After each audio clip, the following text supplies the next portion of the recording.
Okay, I don't want to make people wait any longer. I really appreciate your patience. Thank you so much. And I just want to first thank everybody for coming out today, especially with this really bizarro, funky weather. So thank you all for being here, and really happy to be here. And before we get started, I just want just a show of hands, like multiple choice questions.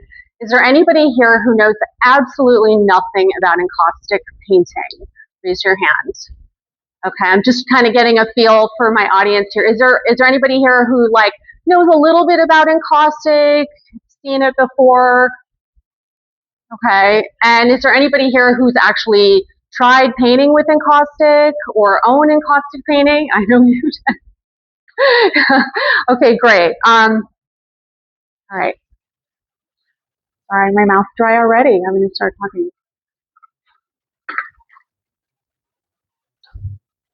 Okay. Can we turn the music down a little bit, do you think? Yeah, thank you.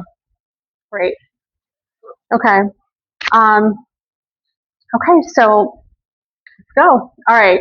So I personally believe that everything that we do is connected to creation. And we are all always creating all day, every day. And we create many different things. We create feelings, comfort, satisfaction, love, guilt. We create problems, solutions, and we create the things that we need, both tangible and intangible. And through all of it, we are creating our legacy. If you really stop and think about that, it is a lot to hold. My name is Karen Ross, and today I want to talk to you about what I create and why I create it. So I am an encaustic and mixed media artist, and as you see around you, I create bright, bold, contemporary abstract paintings on wood using wax, resin, pigment, and fire. And why I create all of this, spoiler alert, it's about relationships. But we'll get to that. We'll get back to that. So I want to take you back to a moment, to a very different version of my life. Around 2008, I was living in Deerfield with an infant, a toddler, a labradoodle named Ira, and a marriage that was falling apart. Before my sons were born, I was a licensed psychotherapist in Chicago. I used to work in hospitals in Chicago in outpatient psychiatry, and I also worked in private practice until we ended up moving to the suburbs. And before all of this, I was always making things. I was always creative. I was always crafting. And at home, you know, even when I was working as a therapist, I just needed something else. I needed something physical, something creative, and something that felt like mine. So I started making things and crafts obsessively, joyfully, trying to create something that felt like a lifeline. And when we moved to Deerfield in 2005, we did not have a budget for art on our walls, and there were a lot of blank walls to fill. So I made a decision. I'm going to make the art. And I had not really made paintings before. I had really just done more crafty type of things, but I decided this is the time to start making wall art. So I started working with acrylics, spray paint, mixed media, decoupage, and I was all in. But no matter how hard I tried, it didn't land. And the acrylic paint was not giving me what I needed. I wanted texture, I wanted vibrancy, I wanted depth. And I know a lot of acrylic artists, and some are in this room, they know how to achieve those things. There are things that you can add to your acrylics to do that, but I was not able to learn that language and figure that out. And so I kept trying and I kept searching, and I would oftentimes go on YouTube, and I love to watch abstract painters paint. And so one day when I was watching one of these videos, there was a suggestion box of, the videos that pop up on the side for you to consider looking at as well. And it said Encaustic on one of the videos. And I also want to say that I think YouTube is, I call it Life University, because I think you can learn anything on YouTube. But so I saw this word encaustic, and I recognized the word, but I had no idea what it was. I knew it was some kind of art, but I didn't know. So I clicked on it, and something happened. I still to this day can't fully explain it, but it felt like recognition. Um, I felt like I had found something that I didn't even know I was looking for, and I needed to start it immediately. The materials were expensive and very hard to source locally, but I was really determined, and so I needed wood to paint on, for example, and I went to the Home Depot and I asked them for their scraps of wood, and I watched more videos, and I read everything I could find. I bought all the books, and just kept seeking more information on how this medium works, and kept doing the experiments and all those things. And I actually want to show you, because I brought this. These are some examples of, these are the tiny pieces of wood that I started painting on. And they all have different types of techniques that I call these my experiments, that I was experimenting with. And this was just like my starter kit.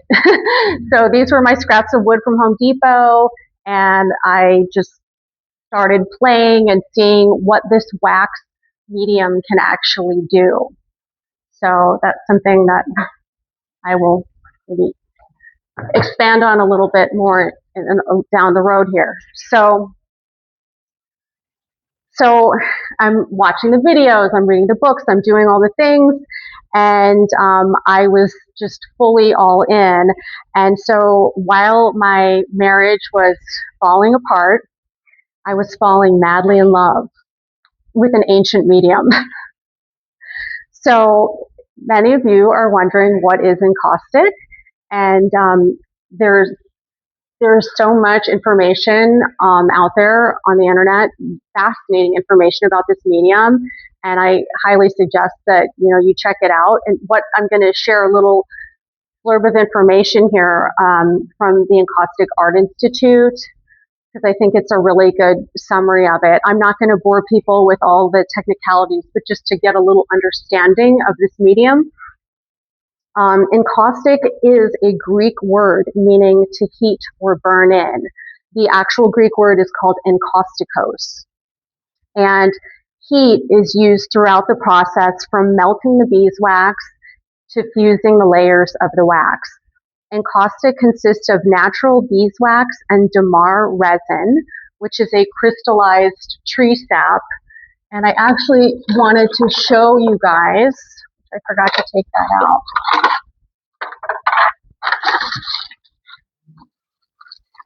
And we can pass it around. So inside this bag is the encaustic medium, and I buy mine in pellet form. And you are welcome to open the bag. You can smell it. You might catch a beeswax aroma from it, but this is what it starts off as. You take a look at that, and then this is crystallized tree sap known as damar resin that is melted with the beeswax, and it's already in there. But if you were making your own, you would use a filtered beeswax with the Damar tree sap. I'll start it on this side. So that doesn't really smell like anything, but the wax is interesting, and you're welcome to touch it too. So just to understand, because of what's going on with the bees becoming extinct, the beeswax is really expensive. So a 10-pound bag of that wax that you're looking at is about $220. It's a really pricey material to work with, but it does so much. I mean, I know oil paint costs a lot too, so there are some expensive, art things that people get into. But this is just like what you can do with this simple medium is really fascinating, and we're going to continue talking about that. So the medium can be used just alone for its transparency or for adhesive qualities, and or it can be pigmented. So pigments may be added to the medium or purchased colored with traditional artist pigments. The medium is melted and applied with a brush or any tool the artist wishes to create from. Now, I will say it has to be a natural hair brush, because if you used a plastic nylon type of brush, it can melt when it's heated. So basically those chip brushes that you see at the store, that's what I'm painting with. Fortunately, I don't have to spend money on really fancy paintbrushes and I don't care what happens to my paintbrushes, so that's great. And then each layer is reheated to fuse it to the previous layer, and we'll talk some more about that as well.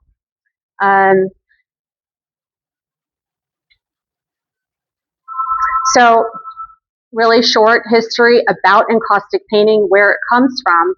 Encaustic painting is an ancient technique, and it dates back to the Greeks, who used wax to caulk ship hulls. Try saying that 5 times fast. Pigmenting the wax gave rise to the decorating of warships.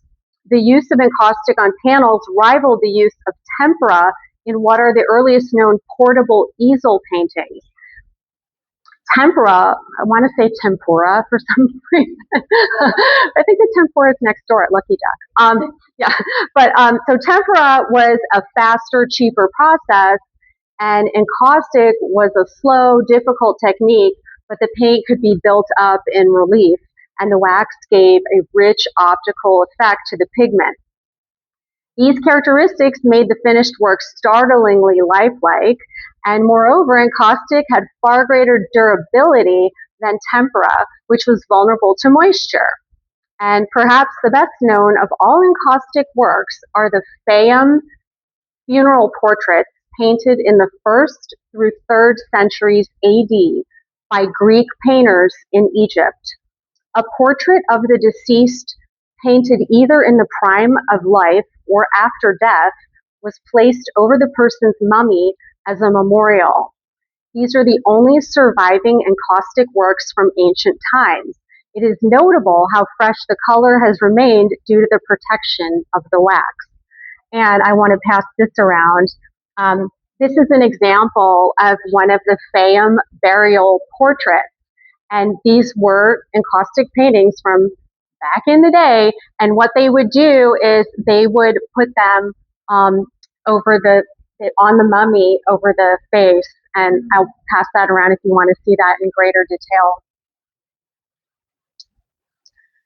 So that's the Fayum burial portraits, and you can actually Google those too and see like an incredible variety of these really unique encaustic portraits.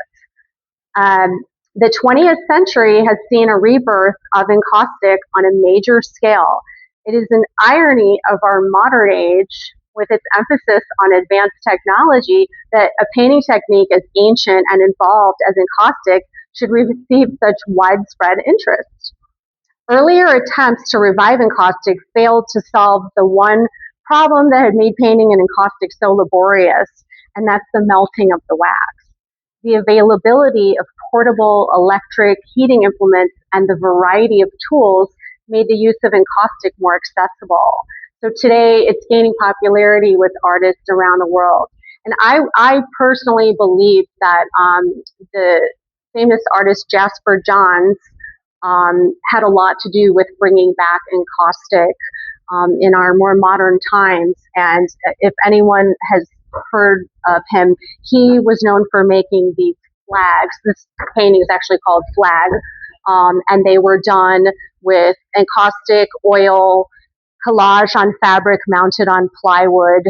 And I really think that, and Jasper John's work is at the MoMA. I think that he plays a big part. So I don't know if you want to see that painting as well. So now I want to talk a little bit about my personal visual language, most of what you're looking at here in this room.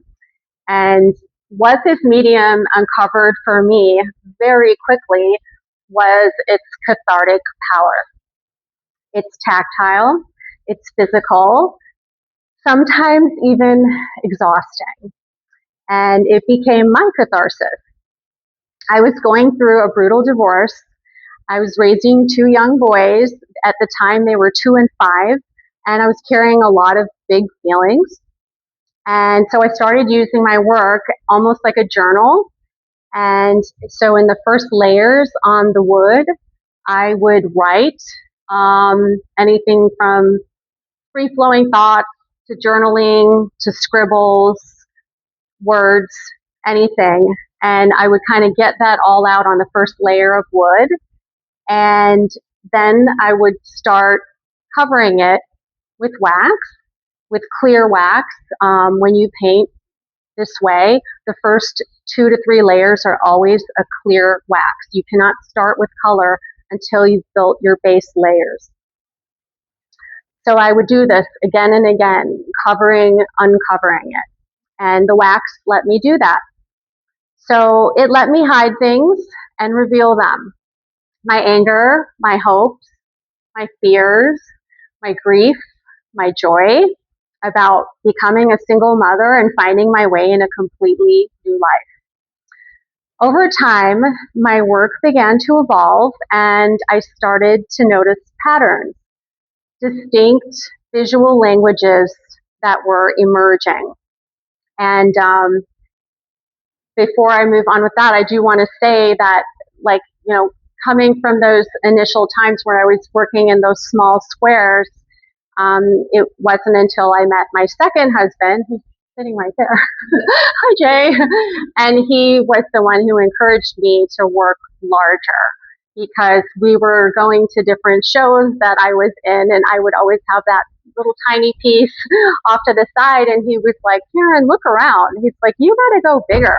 And I said, this is hard to go bigger. And he's like, yeah, but you have to. You just go bigger. So now we have the 4x5 foot painting there, and I definitely work bigger now. And I would say if I have to go back tomorrow and work on a small one like that, it's actually more challenging now than working large. So I guess you get used to doing things, differently that way. But I was saying these distinct visual languages emerged, and I recognized these 6 core styles in my work, many of which are examples here in the gallery. So I have my maximalist style, as I call it, my stripes, my minimalist work, my patchwork, my word paintings, and my tribal paintings.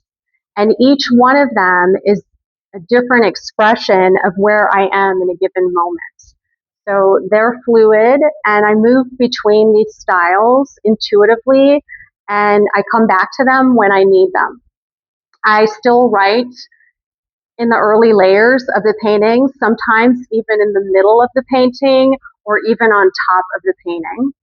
And it's always part of the conversation. So my stripes, like as you can see, my stripes and the patchwork that's over there near Vicky with all the squares, those are paintings for me that create order out of chaos. And gravitate to those when, I'm looking for something orderly, yet still having some freedom inside of that. My minimalist work, one example of that in here is behind Kendra. There's kind of that softer piece. It's called Softer Than. And the minimalist work is where I go more to find quiet. And my maximalist style, that's where I let everything out. This definitely qualifies as a maximalist painting where there's just a little bit of everything going on, and I seem to have a lot to say there. And the word paintings, like the one back there that says, I think I'll take the stairs, that's one of a series of word paintings that I have. And those came later, around 2020. One of our kids had said the phrase, "It's not that serious." And I turned that into the first word painting, and that actually ended up becoming part of a show called It's Not That Serious. And I have been using different words and phrases ever since, and sometimes I will text myself late at night to remember something I heard, whether that's something someone said or I read or a song lyric that's floating in my mind. And so that's when the word paintings come out. And the tribal pieces, which also are kind of near Vicky, the more earthy browns and blacks and more pattern with like tribal patterns on them, those are reflecting something more instinctual and earthy, grounded and soulful. Because the truth is, we are made up of many parts. And I bring all of those parts into my work. And I don't always know who is going to show up, but I recognize her when the work is done. So here's the part where we come back to relationships. There's a painting in here it's the one above, I think I'll take the stairs. And this painting is titled, Those Rooms in Your Head. I wish I could remember where I first heard that idea, that we all live in different rooms inside our own mind. And we move between them depending on what we need or what we're feeling. And some rooms feel safe and some feel chaotic and some we try to avoid altogether. And I started thinking about relationships and how we show up differently depending on which room we're in. Not just with other people, but with ourselves. The psychotherapist in me could sit with that all day. But what I've come to understand is this: our primary relationship is with ourselves. And it's the longest relationship we will ever have. And from that place, we enter into every other relationship in our lives. So as we create, we are also connecting, discovering, disconnecting, reconnecting. We're constantly in relationship, whether we realize it or not. And here's the biggest lesson this work has taught me. It's about control, or more accurately, the illusion of control, because we can't control relationships. We can't control outcomes. We can't control other people. What we can control are our responses, our awareness, our willingness to stay present. I will always be a student of this medium, but what it has shown me again and again is that the real magic happens when I let go. When I stop trying to force something and allow intuition to take over, that's when the magic happens for me. And because what emerges from that place is always more honest and more alive and more beautiful than anything I could control. And as I've learned to trust that in my work, I've started to trust it in my life, in my relationships with others and with myself. And from that, something unexpected opened up, a deeper connection to the work, and in turn, a deeper, more meaningful connection to other people. So then there's life in the studio. Let's move to that and talk about a little bit of the technical side of things. Because Encaustic, it is a commitment, and it's not just paint and canvas.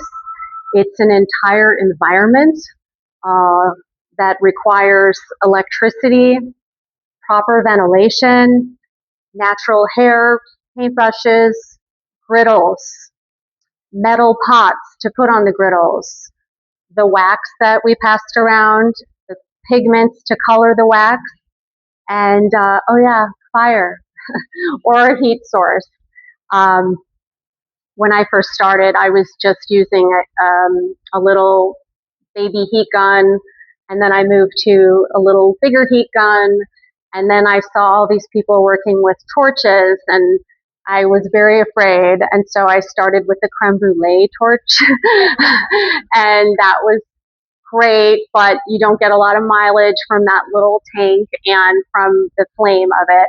So I finally graduated to the big blowtorch, and that's been a game changer for me because I get far more coverage, and it's just faster and it's pretty badass and fun.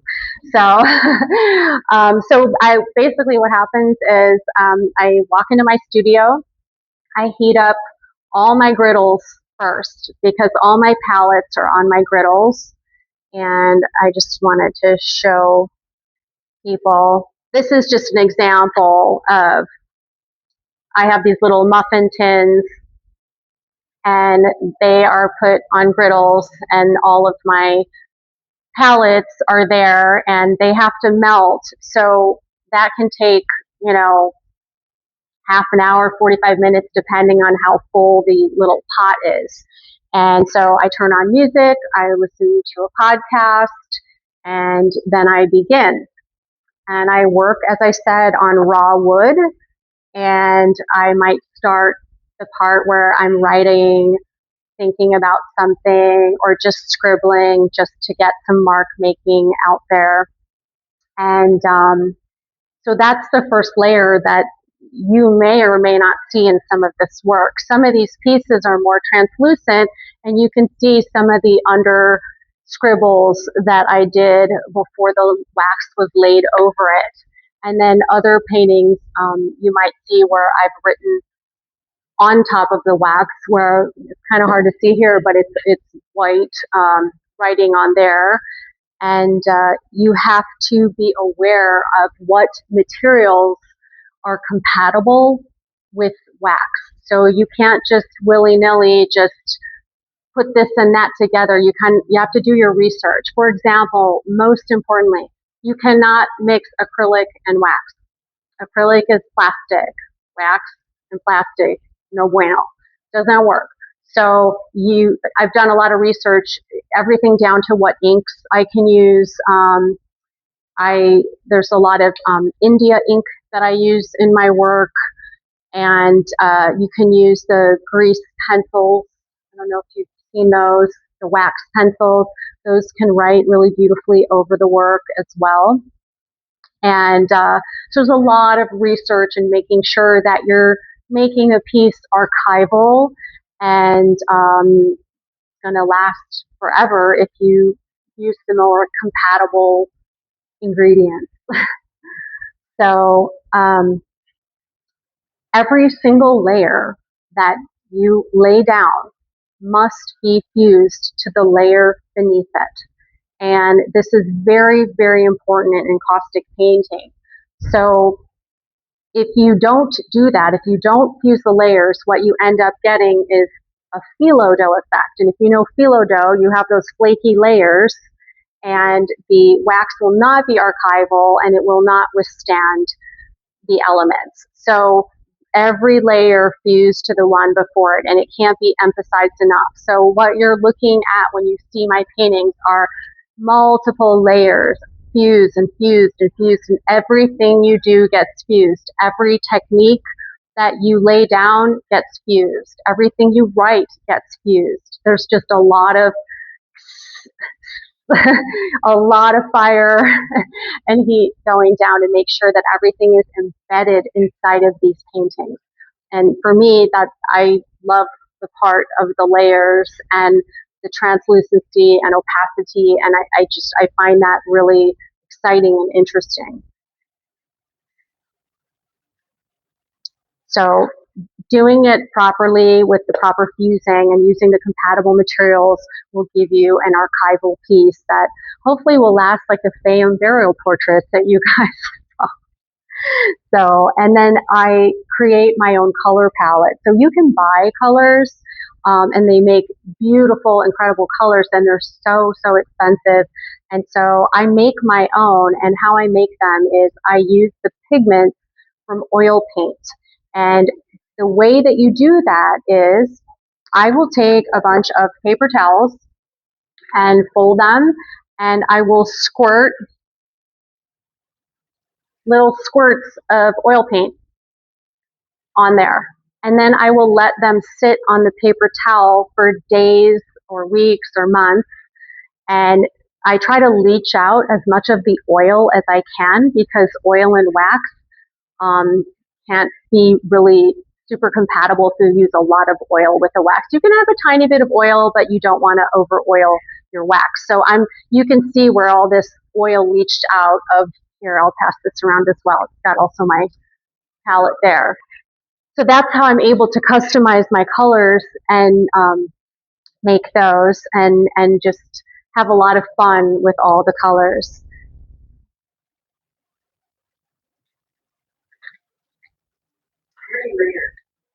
Sure. Well, there's no set amount. So it's very intuitive for me. And some of the paintings, if you walk through here, you can see are thicker and some are thinner. So it just, again, when I work intuitively, some I'm content with it being thinner layers. But, bare minimum, you must have 2 to 3 clear layers to begin. And then all the other color layering happens after that. And you don't have to seal these paintings because they are self-sealing. The wax seals itself, and you don't need to do a clear coat on top. You can, but it's not necessary.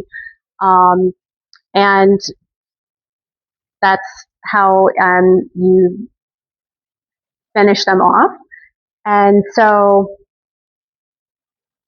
I lost my spot. Hold on. So the different techniques that I incorporate in these different layers include scraping, carving, incising, layering images, whether that's image through a stencil, an image transfer, decoupage, or collage.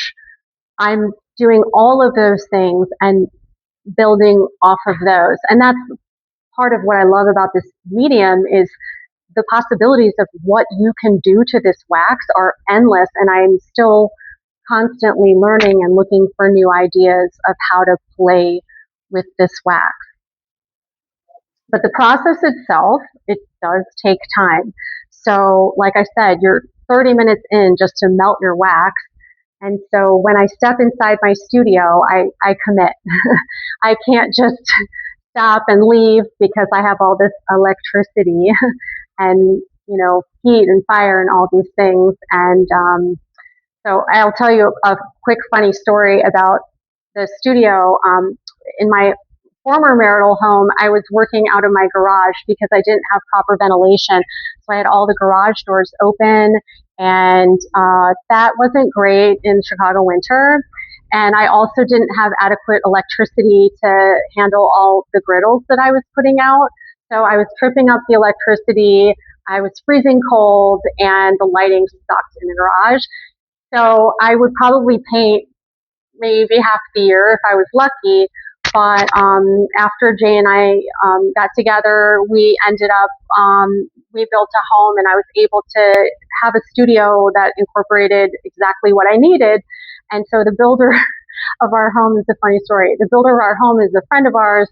And I said to him, like, listen, I have some very specific things that I need in the studio. And he's like, okay. He's like, what are you doing in there? And I was like, okay, so I have all these griddles and this pot, and I need a ton of electricity. I need like extra electricity, extra outlets, and I have these torches, and I need a ventilation system because I'm burning wax particles, and I'm burning this, and I've got the griddles, and it's hot, and the electricity, and the fire, and he says, oh, so it's a meth lab? And I was like, yes, it's a meth lab. We're building a meth lab. And so jokingly, we had the word meth lab on the plans for like the longest time. It was really funny. But so we joke to this day, sometimes like, it's my meth lab. And I always think to if you walk into my studio, you'll see I have a vent hood over that picture that I passed around before. You can't see it, but there's like a vent hood that you have over your stove. And that's just sucking up the air because, you're burning wax particles. It's not like really toxic. People ask me if I wear a mask, and I don't, because I do have the proper ventilation, but and I'll open windows as well, but there's definitely a smell, and you're definitely burning wax particles. So you kind of, sometimes, Jay, you walk in my studio and you're like, whoa, there's some smells in here. So again, this is all part of the experience.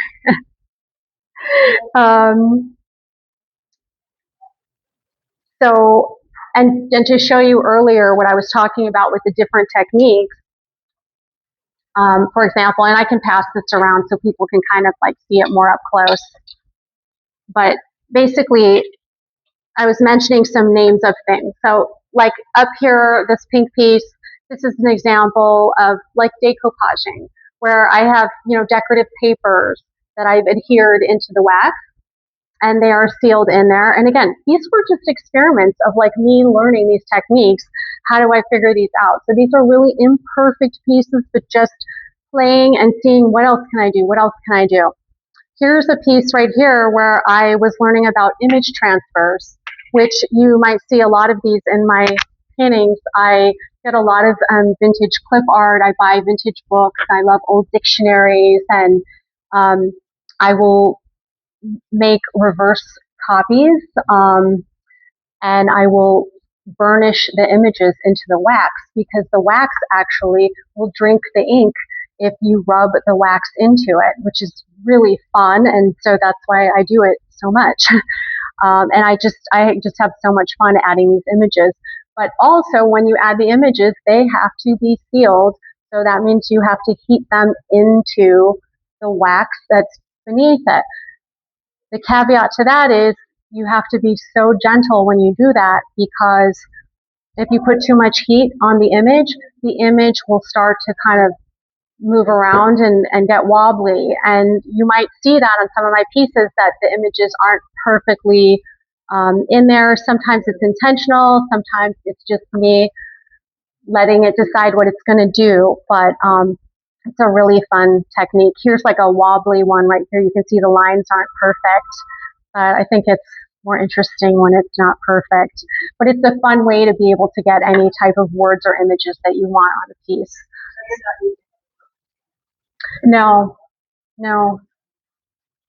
But you could take a rubber stamp, and if the wax was still warm, you could embed the rubber stamp into that to get the relief of that, and then you could fill that with ink, or you could fill that with oil, or even wax paint, which I'm going to show you in a second as well. So there's a technique I mentioned called incising, and that's this one over here, and it's also these little stems right here, where you're basically creating holes, with texture into the wax.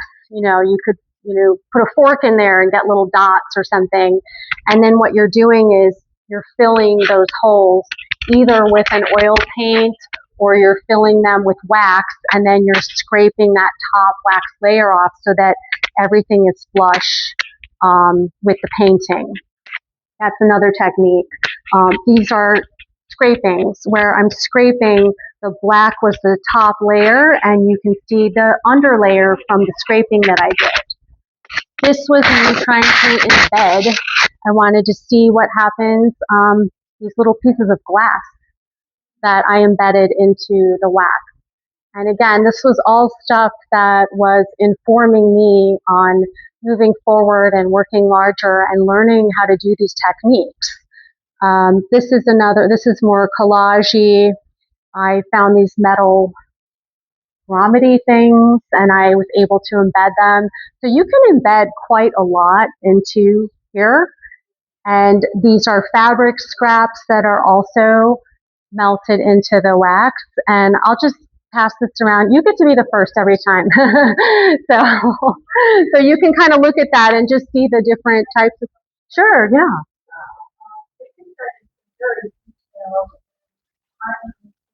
Mm-hmm.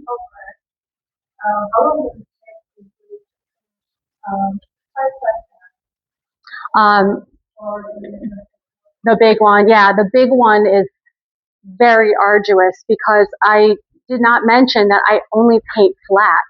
So everything is laid down flat because if you had it at an angle, the wax would be dripping down. So I'm painting flat. So when I have a 4 by 5 foot piece and it's on a table, or sometimes I might be on the floor with it, you're just kind of like walking around it, but then you also want to lift it up and look at it and see how it feels. So that one, it took a very long time. I mean, again, like I mentioned, the commitment of walking in the studio and you're melting the wax, you're doing all the things. So, there's hours and hours that you're spending each session, and, that could go for days to weeks to a month, depending on how much time you have. And, when Jay and I blended families, I would get everything heated up, all my griddles, go in my studio, and then someone would be like, "Can you give me a ride?"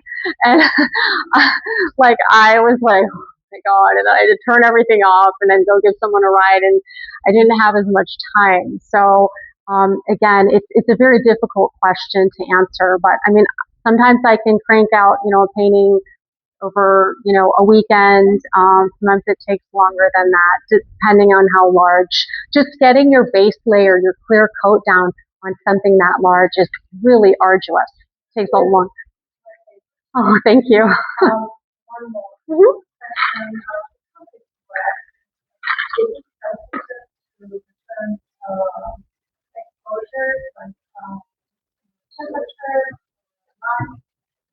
That's a yeah. Yeah, that's a great question. I always tell people you treat your encaustic painting like an oil painting. You don't want any extreme changes in temperature, no extreme heat, no extreme cold.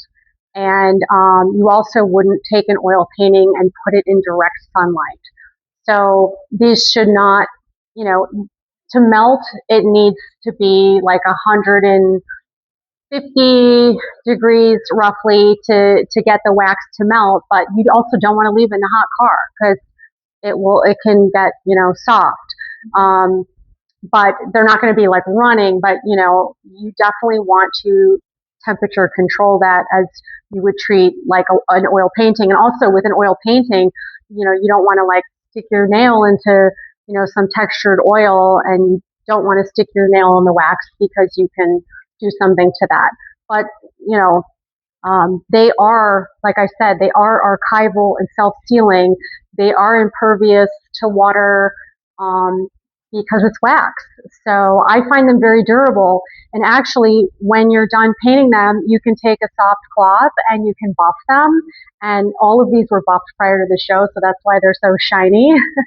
And I think I just love really shiny things because I love buffing the paintings.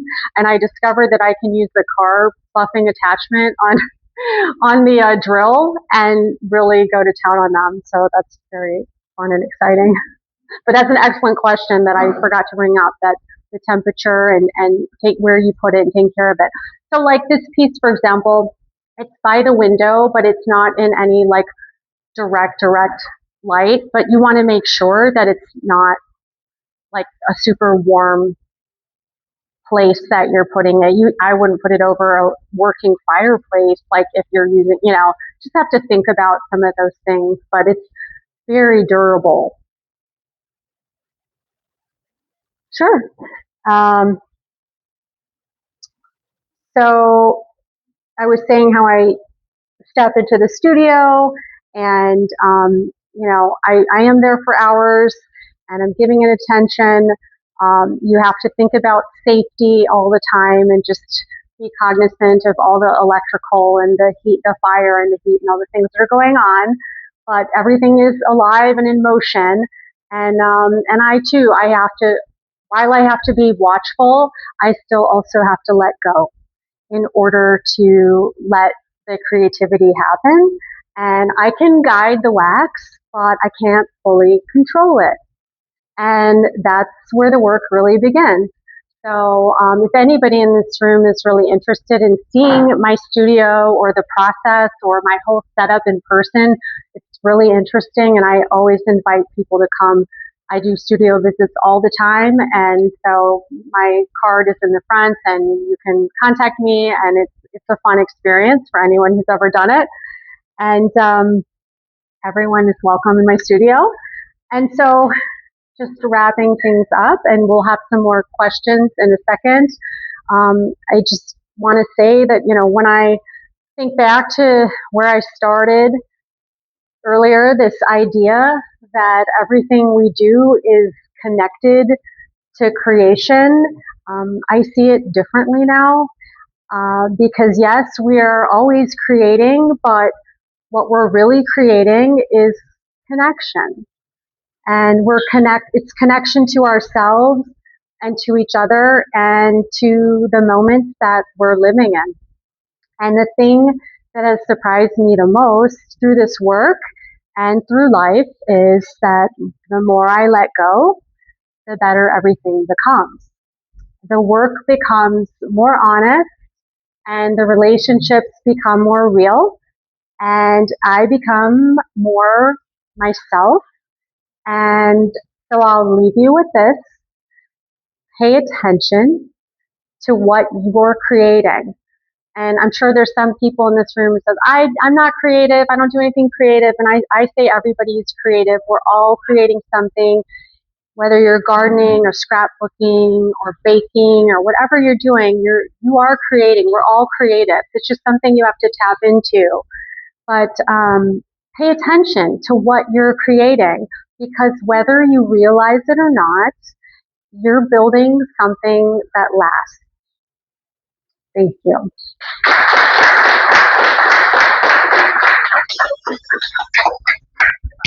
So I have time for questions if anybody. Yeah, sure. Thanks. I get asked that a lot. Again, that for me, that's a very intuitive experience. I know it's something all artists, we all deal with. And one of the techniques that I've used to answer that question is sometimes I just have to park it and I'll sometimes leave it like right at the front of my studio. So when I walk in, it's looking at me. And my gauge is there something that's bothering me about this? Is there something that doesn't feel right that needs to change? And if the answer is no, then I'm done. So that's how I do it. But there's so many, ways that we come to that conclusion, I guess. Yeah. The question is, I see your palette with these big discs which have wax in them. Yeah. And you have them all going on. Yes.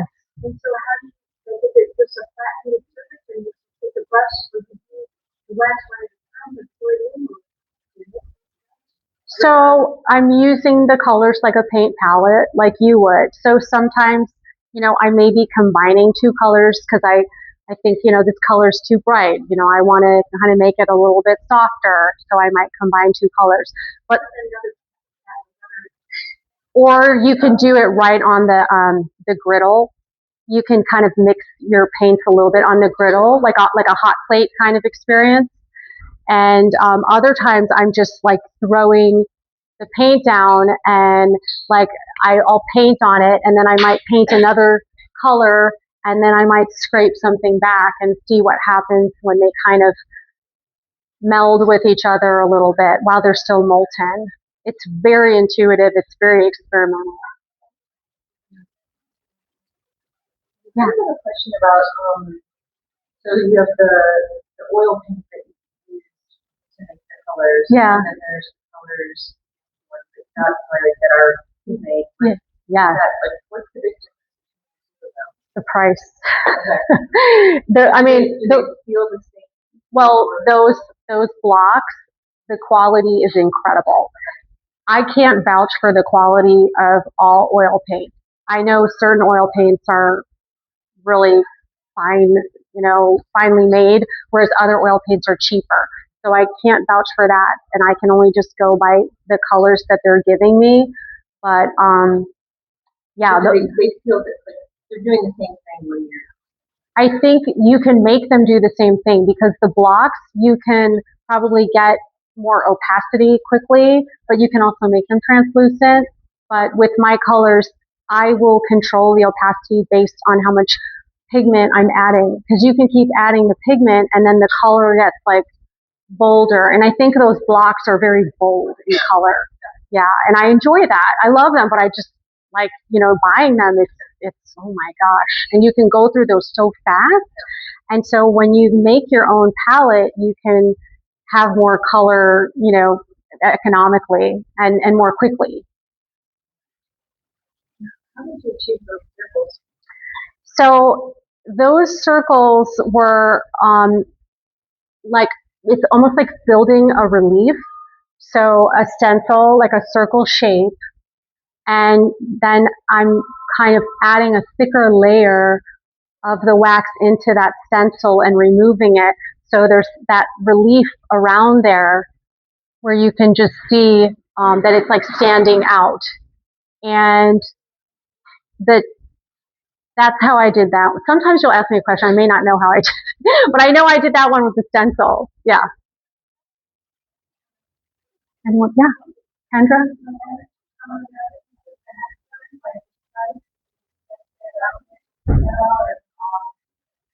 The stripes themselves are intuitive, but I will know, okay, I'm making a stripe painting, or like when I get a nice linear piece like this, it lends itself to something like that. So I'll say, okay, this long piece of wood is going to be stripes.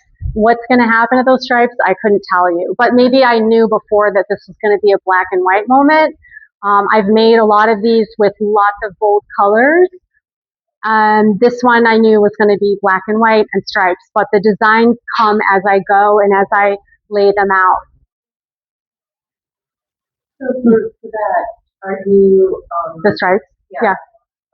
You're obviously using the layers and you start to tape off. Yeah, this is an unbelievable amount of tape because it's almost like the stripes and the patchwork paintings, it's like paintings within paintings because each one is its own painting and its own design. And I think the patchwork one is a great example of that because that's like mini paintings in a painting.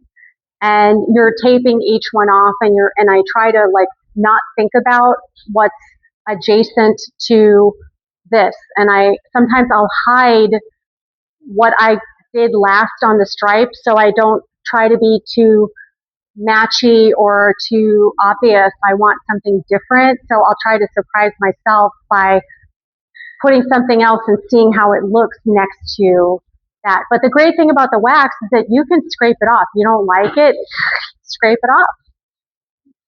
So you have to heat it up. Yeah. Before you do anything. Yeah. Then how long do you have to wait for it to cool down? Oh, well, you have to do your clear coat first. Right. Yeah, that happens first. And then I can start mapping out with my tape where the stripes are going to be. But you can't tape all your stripes at first because some of them are next to each other. So sometimes I start at the top and then I'll go do a stripe down here and then I'll do a stripe. I don't always work in order. So you might only use that little section. Yeah, and then I'll let it cool off. Yeah, I'll let it cool off, peel the tape off, go to another one, and then I'll come back, and when it's not soft anymore, then I can tape on top of it again, and then start the other one. Yeah, somebody else had a hand up. Yeah. So being a painter where, I'm always hanging up or, huge, if you have a huge painting, you can do it. Yeah. So, and there only been one I've done some pouring lace because I had to flat. And I can't imagine having a piece, and I'm just down on my head. It was boring. Yeah. And are you, when you make a niche, you have a table that goes, you're always flat. Yeah, always. So I have these two, what do you call those things that, yeah, those those work, no, they're like those metal tables that you buy with the drawers, workbench. Yeah, like a tool chest. So I have two of those that are butted up like back to back with each other, and they have drawers on each side. And then we bought like a blank door and put the door on top as my work table surface. So I will like put the wood on top of that, and I'll be working kind of like looking down at it like this, and then many times through the process, I'm picking up the piece, and I'll like go over here and I'll set it down over there, and I'll walk away and I'll look at it, see how it feels, and then I'll bring it back, and then I'll put it back on the flat surface. And it's just, and then sometimes I'll get on the floor if I want to get closer to it, or if I'm trying to like, you know, do a technique that requires like me being like really right up in there, because when you're working on a table, it's not like you can always get all the way over there to that part of that big painting. But with these workbench things I have, or whatever they're called, tool things, I walk around the whole thing, so I'm kind of working at different angles on it. Yeah. Any other questions? Okay. Well, you guys were awesome. Thank you so much. It was really fun. Thank you for coming. Oh, thank you. Oh, thank you so much for coming. Oh, thank you. It was very easy to follow. I have done artist talk before. Yeah. Oh, thank you. It was a pleasure. That was so nice of you. Thank you so much. I really appreciate it. And I'm so glad you brought this too, because it's amazing. You can't describe some of this stuff to people. No, but I was thinking in my brain, I'm gonna have to go home and look it up. How could I describe what this looks like? So you have a whole book of these at home. Yeah. They're so detailed. Oh yeah, absolutely. I mean, this looks like how they honor people, and they have like different images. It's just look them. If you Google it, they'll just be like they're everywhere. And to be on top of it, that's crazy. I just can't believe they put this. Who came up with this to put it on the mummy? And this is just like 4th century. It's I think they said what, 1st to 3rd AD or something. But I think it's interesting that it's Greeks in Egypt that are like the whole thing is so wild. It has a really interesting history. Yeah. Thank you so much for coming. How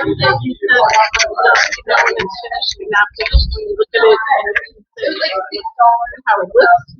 I looked at how it feels. Yeah, it doesn't bother me. I like it. Do you paint? No. No? Yeah. Everyone in my family is an artist. Except me. Yeah. I like to set a table. I like to table space. You probably do. Yeah, that's your creation. Exactly. And don't you stand back and say it doesn't need anything else? I like that. Oh, yes, that's what I'm doing with the paintings. I leave, I come back, I set them up so they're in my face. And yeah, I know exactly what you're talking about. Thank you so much. I appreciate it. Thank you.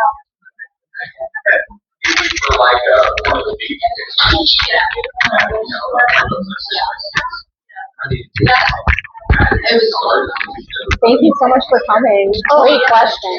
Oh, yeah. Selling victory. I think, from the but this wow, it really did. How much yeah, I would so appreciate it. Just because that the work, the emotional, but also the psychological, things I appreciate that. It's funny. Do you know who the artist Jacqueline Hall is? Okay, so Jackie, she lives in Highland Park, and she does these incredible oil paintings of photographs of her family, and they're like vintage photographs that her family escaped the Holocaust, and they moved to Canada, and they were living this life that they weren't supposed to live because they survived, and they're assimilating and integrating. And she has these gorgeous. The colors of her paintings are very contemporary, but it's a kind of a vintage look. But she gave a talk at the Art Center, and I always loved her when I saw her talk. She talked about the paintings, what they were about, and who was in the paintings, and there's my uncle so and so, and and I saw her work in like a completely different way, and I told her I loved to work with horror, but now I love it. Like I think it's so interesting to hear, how you got there. I felt the same. Yeah. I mean, I think the background, professional background, definitely has a lot to do also. For sure. Yeah, for So sure. always little eyes. And you don't when it's the opening and there's so many people and we came from this yeah, nice. But this is definitely great. I wish I would have this. That would get this painting. So maybe it might be There'll be a smaller version of that. Yeah. You want to come to my studio and get my information on there, and we can schedule something. So I've been doing quite a few studio visits. like there's some technique in that thing of your. How come you're not using a few of the other ones in there? The techniques in there. I think In a it's larger scale. yeah, because I'm not always as excited about, like, I played with those grommets, and like that was interesting, and I've put some elements like in those tribal pieces. Sometimes I put different pieces of things in there, but overall it's not calling me as much. So it's part evolve, it's just like what gets me excited at that particular time, or Okay. but whatever it needs, and so sometimes I don't need all that extra stuff, and as I've learned more to work with the paint itself, I don't need as much of the other fluff to it, but it's fun sometimes. There are a lot of artists that are embedding all kinds of ephemera into their paintings, into their wax paintings. Right. So yeah. Really enjoyed it. Thank you. Thank you so much. I really appreciate that. Thank you. Bye.